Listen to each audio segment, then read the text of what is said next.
ಕೆಲಸ ಮಾಡೋಣ. ತಮಾಷೆ ಏನಂದ್ರೆ ವಾಲಿ ಇಂದ್ರದತ್ತವಾದಂತಹ ಒಂದು ಸರ ಇದೆ ಅವರಿಗೆ. ಈ ವ್ಯಾಖ್ಯಾನಕಾರ ಇದನ್ನೆಲ್ಲ ಗಮನಿಸುವುದಿಲ್ಲ ಕೆಲವರು, ರಾಮಾಯಣ ವ್ಯಾಖ್ಯಾನಕಾರ ಗಮನಿಸುವುದಿಲ್ಲ. ವಾಲಿ ಇಂದ್ರದತ್ತವಾದ ಸರ ಇದೆ, ಹಾಗಾಗಿ ಬೇರೆ ಮಾಲೆ ಹಾಕಿದೆ, ಅವನಲ್ಲಿ ಮಾಲೆ ಇದೆ, ಅವರಲ್ಲಿ ಮಾಲೆ ಇದೆ, ಸುಲಭವಾಯ್ತು. ಇದನ್ನು ಯಾರು ವ್ಯಾಖ್ಯಾನಕಾರ ಗಮನಿಸಲ್ಲ. ಒಬ್ಬ ವ್ಯಾಖ್ಯಾನಕಾರ ಏನು ಹೇಳ್ತಾರೆ ಗೊತ್ತಂತ, ಅದು ವಾಲಿಯನ್ನು ಮನೆ ಬಿಟ್ಟು ಬಂದಿದ್ದ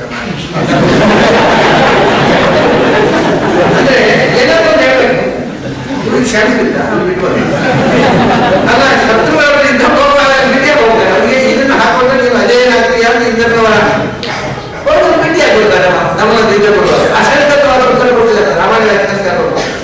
ಆದರೆ ಹಾಗಲ್ಲ, ಇಬ್ಬರ ಚಿನ್ನದ ಸಲ ಇದ್ದು, ಒಂದು ಇಂದ್ರದತ್ತ ಒಂದು ಸುಗ್ರೀವ ಸೊಲೆಯ ಹತ್ರ ಮಾಡಿಸುತ್ತಿರ್ಬೋದು. ಇಬ್ಬರ ಕೊರಳಲ್ಲೂ ಚಿನ್ನದ ಸಲ ಇತ್ತು, ಯಾಕಂದ್ರೆ ಇವರು ಒಬ್ಬ ರಾಜಕುಮಾರ, ಇಬ್ಬರದ್ದು ಚಿನ್ನದ ಸಲ ಇತ್ತು.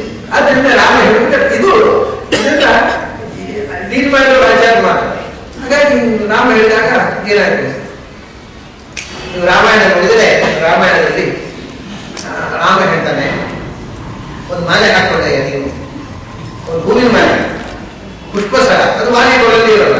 ಯಾರ ಕೊಳ್ಳಲ್ಲಿ ಚಿನ್ನದ ಸರ ಇಬ್ಬರು ಕೊಳ್ಳಲ್ಲ, ಯಾರ ಕೊಳ್ಳಲ್ಲಿ ಹೂವಿನ ಸರ ಇದೆ ಅವನು ಸುಗ್ರೀವ ಅನ್ಕೋತಾನೆ. ಒಂದು ಮಾಲೆ ಕಡೆ ರಾಮನ ಮಾತಿನ ಮೇರೆಗೆ ಲಕ್ಷ್ಮಣ ಹೋಗಿ ಗಜಪುಷ್ಪಿ ಎನ್ನುವಂತಹ ಒಂದು ಹೂಬಳ್ಳಿಯಿಂದ ಹೂ ತಂದು ಮಾಲೆ ಮಾಡಿ ಅದನ್ನು ಸುಗ್ರೀವನ ಕೊಳ್ಳಿ ಹಾಕಿದ. ಇದು ವಾಲ್ಮೀಕಿ ರಾಮಾಯಣ, ಲಕ್ಷ್ಮಣ ಮಾಲೆ ಹಾಕಿದ. ಇದೇ ರಾಮಾಯಣ ಕಥೆ ರಾಮೋಪಾಖ್ಯಾನ ಪರ್ವ ಅಂತ ಹೇಳಿಕೊಂಡು ಮಹಾಭಾರತದಲ್ಲಿ ಬರುತ್ತೆ ರಾಮನ ಕಥೆ. ರಾಮೋಪಾಖ್ಯಾನ ಪರ್ವದಲ್ಲಿ ನೋಡಿದರೆ ಸುಗ್ರೀವನಿಗೆ ಮಾಲೆ ಹಾಕಿದ್ಯಾ, ಹನುಮಂತ ಮಾಲೆ ಹಾಕಿದ ಅಂತಿದ್ಯಾ, ಯಾರೋ ಒಬ್ಬ ಹಾಕ್ಬೇಕು, ಇಬ್ಬರು ಮಾಲೆ ಹಾಕಿದ್ದಾರೆ. ಹಾಗಾದ್ರೆ ಯಾರು ಹಾಕಿದ್ರು? ಈ ಮಾಡರ್ನ್ ಲೀಡರ್ಸ್ಗೆ ಆಗುವುದೇ ನೋಡಿ, ಸುಗ್ರೀವ ಹಾಕಿದ ಅಂತ ಹೇಳಿದರೆ ಮಹಾಭಾರತಕ್ಕಿರೋದು, ಹನುಮಂತ ಹಾಕಿದ ಅಂತ ಹೇಳಿದ್ರೆ ರಾಮಾಯಣ ಹಾಕಿರೋದು. ಒಂದು ಅದು ಅಪ್ರಮಾಣ ಬೇಕು, ಒಂದು ಇದು ಅಪ್ರಮಾಣ ಅಂತಾರೆ, ಎರಡು ಅಪ್ರಮಾಣ ಆಚಾರ್ಯ ಹೇಳ್ತಾರೆ, ನೋಡು ಎರಡು ಅಪ್ರಮಾಣ ಅಂತ ಬಿಡುವುದಕ್ಕೆ ಬಹಳ ಬುದ್ಧಿವಂತಿಗೆ ಬೇಡ, ದಂಡತನ ಸಾಕು. ಎರಡು ಪ್ರಮಾಣ ಅಂತ ಕೂಡಿಸ್ಬೇಕಾದ್ರೆ ಮಾಡಿದ್ದೇವೆ, ಎರಡು ಪ್ರಮಾಣ ಎರಡು ಕರೆಕ್ಟ್, ಒಂದು ವಿರೋಧವೇ. ಏನಂದ್ರೆ ಮಾಲೆ ಹಾಕಿತ್ತು ಹನುಮಂತ, ಹನುಮಂತ ರಾಮಾಯಣ ವಿರೋಧ ಅಂತ. ರಾಮಾಯಣ ಏನ್ ಹೇಳಿದ್ದಾರೆ, ಲಕ್ಷ್ಮಣ ಅಂತ ಹೇಳಿದ್ದಾರೆ. ಲಕ್ಷ್ಮಣ ಶಬ್ದಕ್ಕೆ ಡಿಕ್ಷನರಿ ನೋಡಿ, ಲಕ್ಷ್ಮೀವಾನ್ ಲಕ್ಷ್ಮಣ ಪ್ರೋಕ್ತ ಭರತಾಗ್ರಜ ಏವಗ. ಲಕ್ಷ್ಮಣ ಅಂತಂದ್ರೆ ಭರತನ ಅಣ್ಣ ಅಥವಾ ಲಕ್ಷಣವಾಗಿರುವಂತ ಅರ್ಥ. ಹಾಗೆ ಲಕ್ಷ್ಮಣ ಯಾವ್ದು ಆಗಿದೆ, ಲಕ್ಷ್ಮಣ ರಾಜ ಅಂದ್ರೆ ಲಕ್ಷಣವಾಗಿರುವ ಹನುಮಂತ ಅಂತ ಅರ್ಥ ಮಾಡಿ ಬರ್ತದೆ, ವಿರೋಧ ಇದೆ. ನಿಮಗೆ ಶಬ್ದಾರ್ಥ ಆಗಬೇಕು ನೋಡಿ, ಇದು ಆಚಾರ್ಯ ಮಾಡುವಂತ ನಿರ್ಣಯ. ಆದ್ರೆ ಈ ವಿರೋಧ ಉಂಟು, ಅದನ್ನ ಹೀಗೆ ಅರ್ಥ ಮಾಡುವುದು ವಿರೋಧ.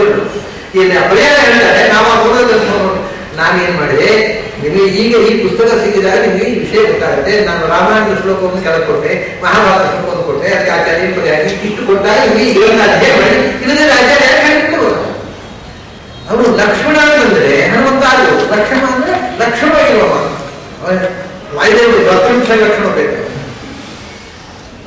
ಲಕ್ಷ್ಮಣನಿಗೆ ಹನುಮಂತ ಅಂತ ಹೆಸರು ಆಗುದಿಲ್ಲ, ನಮಗೆ ಹನುಮ ಇದೆ, ಆದ್ರೆ ಹನುಮಂತ ಹೆಸರು ಕರೆಯುವುದು. ಲಕ್ಷ್ಮಣ ಹನುಮಂತನನ್ನು ಕರೆಯಬಹುದು. ಒಂದು ಮತ್ತೆ ಇನ್ನೊಂದೇನು ಅಂತಂದ್ರೆ ಸುಮಾರು ಸಂಗತಿಗಳಿದೆ, ಅದು ಪೂರ್ತಿ ನಿರ್ಣಾಯಕ. ಆದರೆ ವಾಲ್ಮೀಕಿಗಿಂತ ನಾವು ವೇದವ್ಯಾಸರು ಅತ್ಯಂತಿಕರು.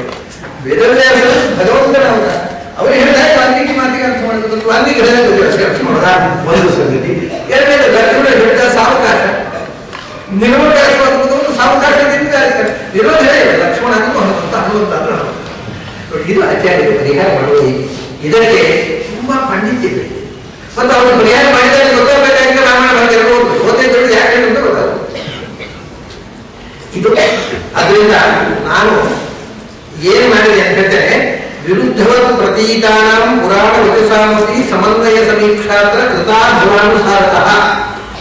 ಮೇಲ್ನೋಟಕ್ಕೆ ಪರಸ್ಪರ ವಿರುದ್ಧವಾಗಿ ಕಾಣುವ ಎರಡು ಪುರಾಣ ವಚನಗಳನ್ನ ಪರಸ್ಪರ ಸಮನ್ವಯ ಸಮೀಕ್ಷಾ, ಅದು ಹೇಗೆ ಅದನ್ನು ಕೂಡಿಸುವುದು, ವಿರೋಧ ಪರಿಹಾರ ಮಾಡುವುದು ಅನ್ನುವ ಚರ್ಚೆಯನ್ನು ಇಲ್ಲಿ ಮಾಡಿದ್ದೇನೆ.